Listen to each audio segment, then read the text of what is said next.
dirawi oleh Imam Tirmidzi dari Sa'id radhiyallahu anhu. Bertanya seorang sahabat kepada Nabi, "Ya Rasul, inna ahabban nas ilallah yaumal qiyamah." Sungguhnya siapa manusia yang paling Allah cintai pada hari kiamat? Dan sesungguhnya siapa manusia yang paling Allah benci pada hari kiamat? Maka Rasul menjawab, "Duhai sahabat, manusia yang paling Allah cintai pada hari kiamat itulah pemimpin-pemimpin yang adil.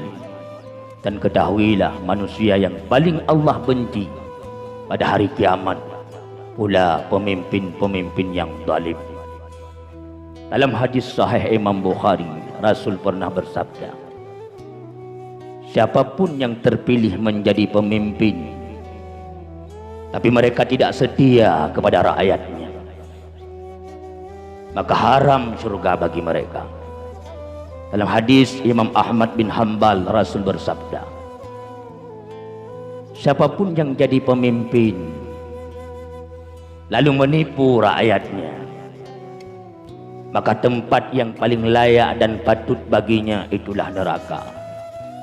Hadirin hadirat, guru-guru yang kami muliakan, sebenarnya ikon produk pemimpin itu seperti Umar bin Khattab radhiyallahu anhu.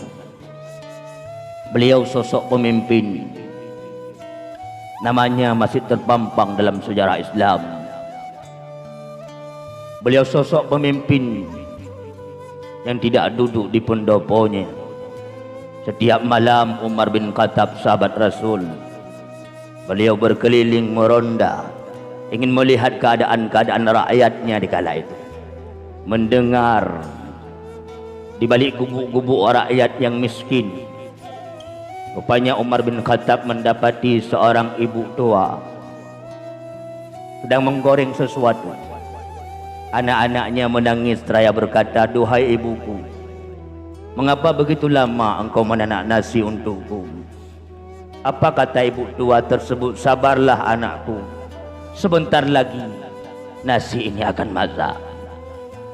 Rupanya anak-anaknya menangis sambil menunggu masaknya nasi yang dimasak oleh ibunya. Umar bin Khattab mengetuk pintu, memohon izin masuk. Karena li Umar fikir bahawa dari bunuh gemagun hanya masak-masak, maka dia memberanikan diri untuk masuk. Apa yang dilihat oleh Umar? Apa yang dimasak oleh ibu tua tersebut? Rupanya seorang ibu tua tersebut sedang membungkus, menggoreng, merebus batu-batu kerikil keras. Umar pun terkejut seraya bertanya, "Duhai ibu tua, mengapa engkau membohongi anak-anakmu?" "Wahai tamu Allah," kata ibu tersebut, "ketahuilah, sesungguhnya dari pagi-pagi kami tidak makan, kami miskin. Anak-anakku yatim, mereka berpuasa.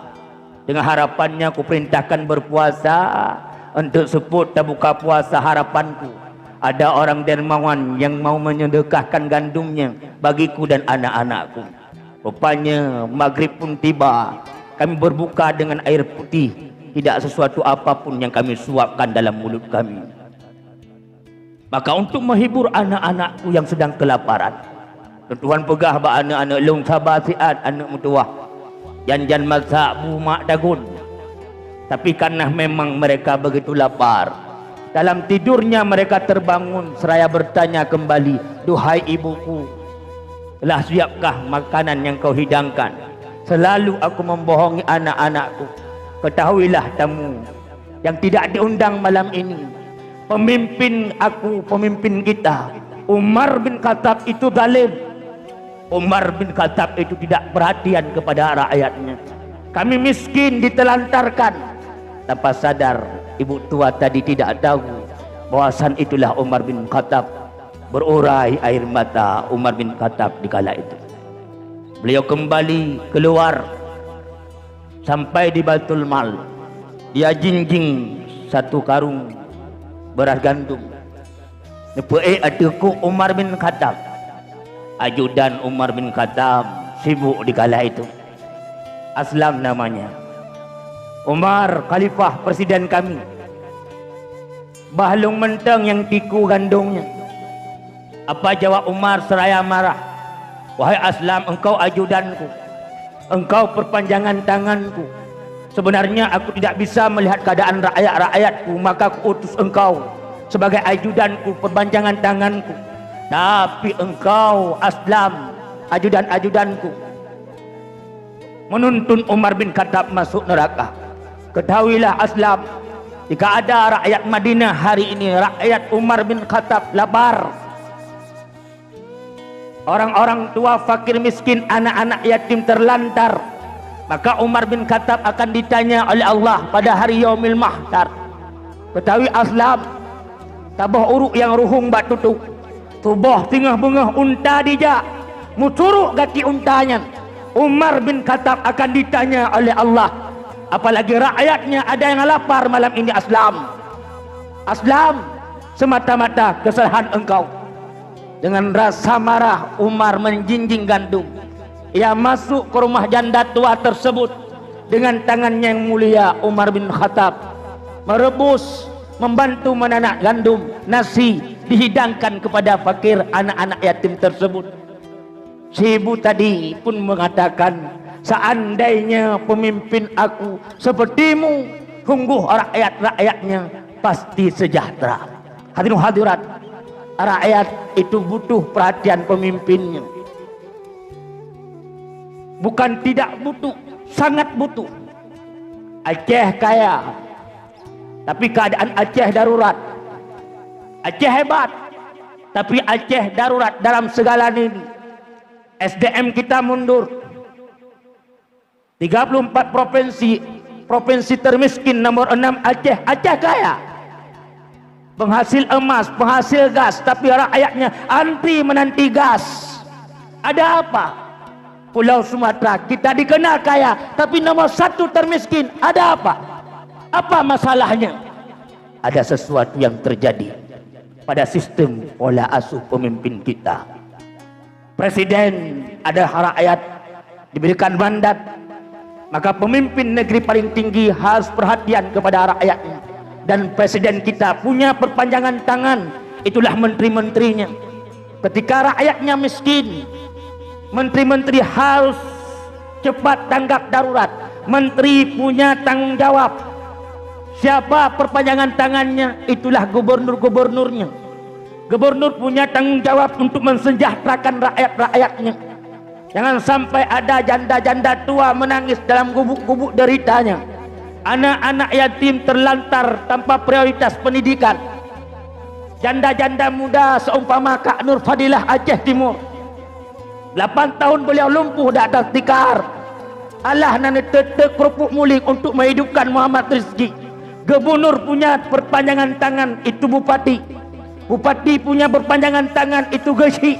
Geci punya perpanjangan tangan, itu lorongnya. Apakah rakyatnya tidak terdeteksi? Sejauh mana perhatian kita kepada rakyat? Kullukum ra'in, kalian semua itu pemimpin, kata Nabi. Wa kullukum mas'ulun an ra'iyatihi, dan setiap pemimpin akan dimintai apa yang dipimpinnya. Wa allaisa li insani illa ma sa'a, dan bahwa sungguh manusia tidaklah memperoleh kecuali apa yang mereka usahakan. Wa anna sa'yahu sawfa yura, kemudian usaha mereka akan Allah perlihatkan di hadapan mereka. Jika banyak kebaikan beruntunglah, jika banyak keburukan celakalah. Tsumma yujza'u jaza'al awfa, kemudian Allah membalas dengan balasan yang paling sempurna. Hadirin hadirat, guru-guru yang kami muliakan, mulailah hari ini menanam benih-benih kebaikan. Karena setiap benih kebaikan yang kita tanam akan melahirkan benih-benih kebaikan yang lebih banyak daripada benih yang pertama. Al-Quran memberi jawaban, man ja'a bil hasanati falahu asyru amsalihah. Barang siapa berbuat satu kebajikan, maka Allah membalasnya 10. Jikalau gajah mati meninggalkan gading, seyogyanya kita manusia mati meninggalkan budi. Hadirin hadirat, peka sosial hari ini khususnya orang Aceh. Seandainya kita semua berfikir akan agama kita, apa yang diperintahkan oleh Rasul kita, sesungguhnya kepekaan sosial ini tidak akan mundur. Maulud tip-tip uro tak peringati, tetapi kadang-kadang apa yang diperintahkan oleh Rasul kita kurang mengerti. Maulud pegat baju beraya, perlu menghidupkan, mengenalkan kepada generasi siapa itu Nabi. Tetapi oleh Maulud benar dua. Pertama perubahan, kedua perbaikan. Harus ada perubahan pada umat-umat Muhammad itu sendiri. Dari akhlaknya, moral, kepekaan sosial, semua harus ada perubahan mencontohi Nabi yang sedang diperingatinya. Harus ada perbaikan dari segi ibadahnya, karena umat Islam mundur karena mereka mundur dari segi ilmu pengetahuannya. Kepekaan kita hari ini makin lama makin mundur, karena memang mungkin terlalu banyak asupan makanan yang terisi diproses oleh usus-usus pencernaan kita, sesuatu yang dari haram, maka membuat mata hati kita menjadi benak dan kotor, sehingga perasaan ini pun tidak ada rasa kasih, berkurang rasa sayang, karena sesuatu yang kita konsumsi bukan sesuai dengan tuntunan Nabi. Maka mari dalam waktu yang singkat kita ingin menumbuhkan rasa kepekaan kita. Jangan sampai ada sesuatu yang kurang dari umat Islam ini sendiri. Aceh kaya, jangan sampai Aceh rakyatnya menjadi orang miskin di negerinya sendiri. Anak-anak kita, generasi-generasi kita harus mencontohi ikon produk kita. Itulah Nabi Muhammad sallallahu alaihi wasallam. Bukankah kata Rasul, khairun nas anfa'uhum linnas, sebaik-baik kamu yang paling banyak memberi manfaat untuk orang lain. Khairun nas man tala umruhu, sebaik-baik kamu kata Nabi yang panjang umurnya. Panjang umurnya, panjang pula kebaikannya. Syarrun nas man tala umruhu wa sa'a amaluhu, seburuk-buruk kamu kata Nabi, duhai umatku, panjang umurmu, panjang pula keburukanmu. Maka mari palih raja di bawah kerajaan, palih urug di bawah bangsa, palih utuh bawah senipat, palih tengku di bawah kitab. Adat mukoh rubung, hukum mukoh purih. Adat jit berangkau takung, hukum hanjit berangkau takih.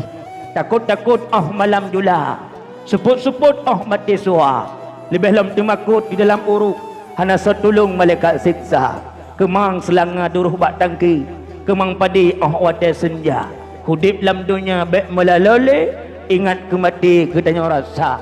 Kepekaan sosial mari kita tumbuhkan. Setiap kita adalah pemimpin, dan setiap pemimpin akan Allah minta pertanggungjawaban di atas apa yang mereka pimpin.